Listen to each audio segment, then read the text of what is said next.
This is Pulse of Africa, the face of Ethiopia, the voice of Africa.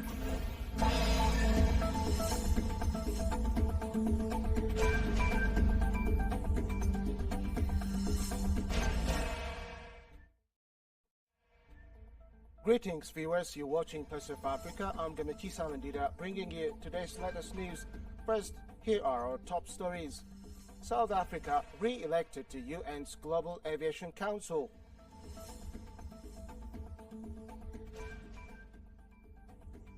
Ethiopia rejects Egypt's unfounded GERD claims at UN General Assembly.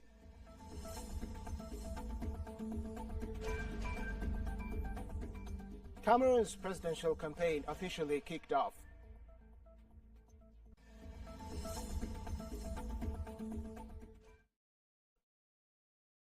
Now the news in detail. South Africa has been re-elected to the International Civil Aviation Organization ICAO Governing Council, the Department of Transport said Sunday. ICAO is a specialized agency of the United Nations that coordinates the principles and techniques of international air navigation and fosters the planning and development of international air transport to ensure safe and orderly growth. According to a statement issued by the department, the re-election took place on the weekend at ICAO's ongoing 42nd General Assembly in Montreal, Canada, where South Africa secured its place in Part 2 of the Council, a category that gives members high representation in global civil aviation forums. In the statement, South African Minister of Transport Barbara Creecy welcomed the result, saying it, quote, reaffirms the mandate that South Africa has held since 2003 and demonstrates the confidence of member states in the Republic and ongoing contribution in shaping the global aviation agenda, end of quote.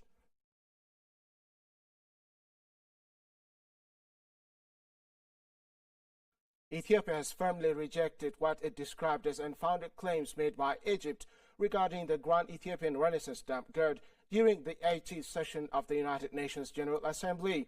Ethiopia's deputy permanent representative to the UN, Ambassador Yosef Kasai, exercised the right of reply in response to remarks delivered by Egypt's representative in the Assembly's general debate. Ambassador Yosef underscored that Egypt's claims against the GERD have also been communicated to the UN Security Council, despite being, quote, baseless and misleading, end of quote. Ethiopia, he said, has consistently provided responses grounding in truth, principle, and international law. Quote, the stark contrast between Ethiopia's long-standing policy of cooperation and Egypt's continued hostility is clear, end of quote. Ambassador Yosef told the Assembly, stressing that Ethiopia's position on the Nile is anchored in the international principle of equitable and reasonable utilization. Ethiopia criticized Egypt for attempting to impose so-called, quote, historic rights, end of quote, rooted in colonial-era treaties that excluded most Nile Basin countries.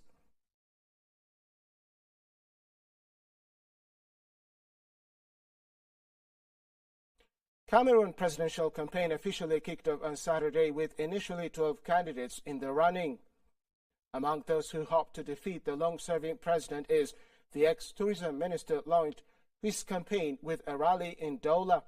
He told reporters during the event, Maigari presented two presidential candidates, Ateki Seta Carson and Akere Muna, who have withdrawn from the race and formed a coalition with him.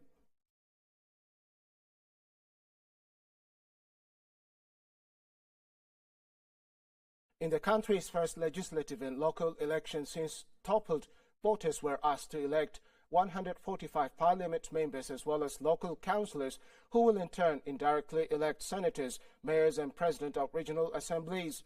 Polls closed on Saturday evening with vote counting beginning immediately after. Observers were allowed to watch the operations. Initial results were still pending in the early hours of Monday morning.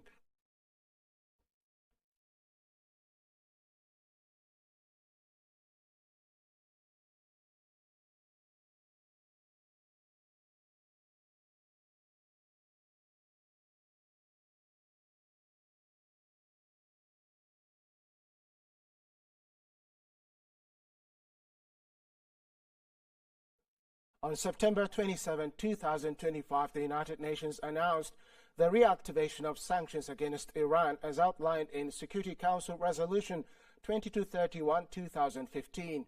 These sanctions reinstate measures from earlier resolutions 1696, 1737, 1747, 1803, 1835, and 1929 that were in place before July 20, 2015.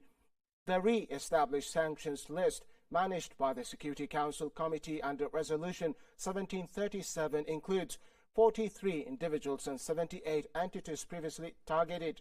The decision follows a move by France, Britain, and Germany last month to invoke the, quote, snapback mechanism of the 2015 nuclear deal, JCPOA, which allows sanctions to be reimposed within 30 days if Iran is found violating the agreement.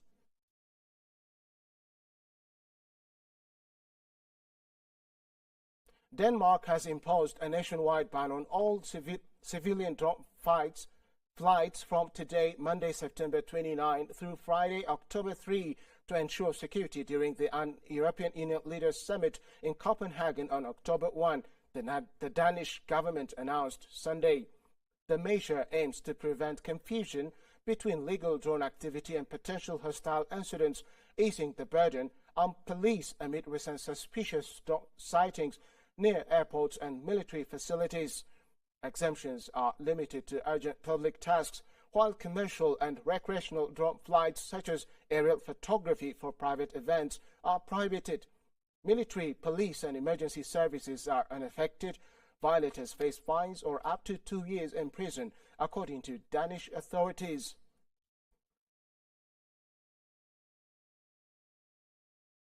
The story of resurgent Ethiopia and burgeoning Africa is here, only on the Pulse of Africa channel. All the time, Pulse of Africa, the face of Ethiopia, the voice of Africa.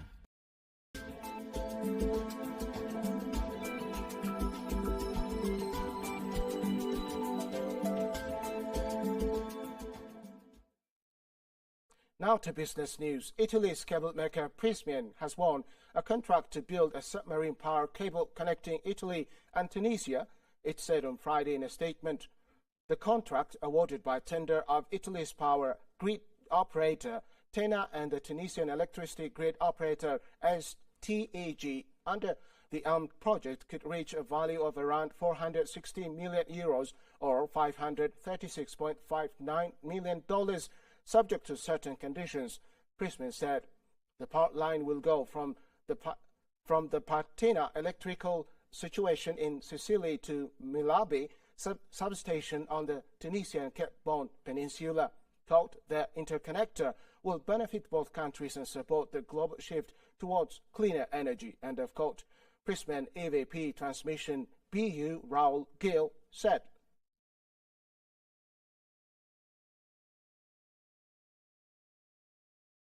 Finally, global debt hit a record high of $337.7 trillion at the end of the second quarter, driven by easing global financial conditions, a softer U.S. dollar, and more accommodative stance from major central banks, a quarterly report showed on Thursday. The Institute of International Finance, a financial services trade group, said that global debt rose over $21 trillion in the first half of the year to $337.7 trillion. China, France, and the United States, Germany, Britain, and Japan recorded the largest increases in debt levels in U.S. dollar terms, though some of that was due to a winning dollar, the IIF found.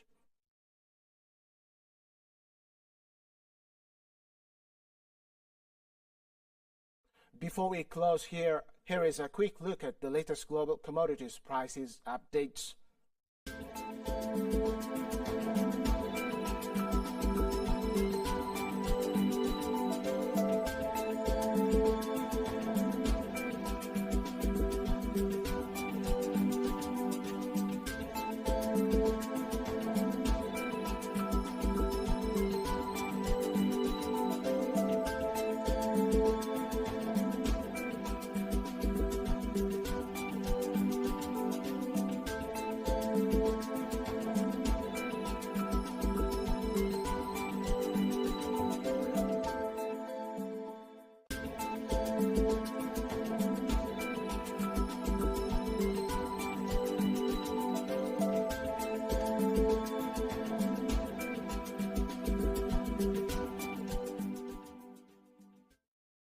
Next, let's take a look at the current weather forecast.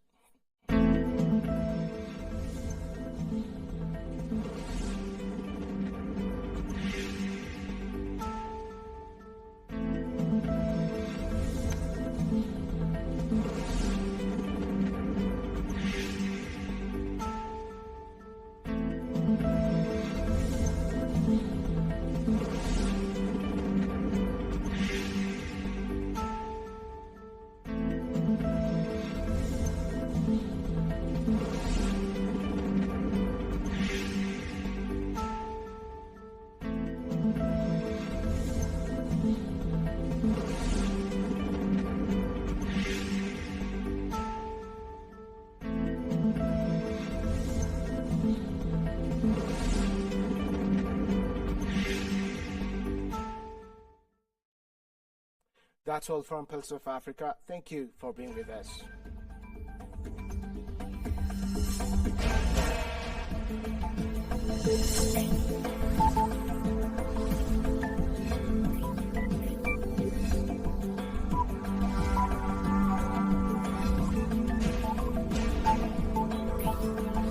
This is Pulse of Africa, the face of Ethiopia, the voice of Africa.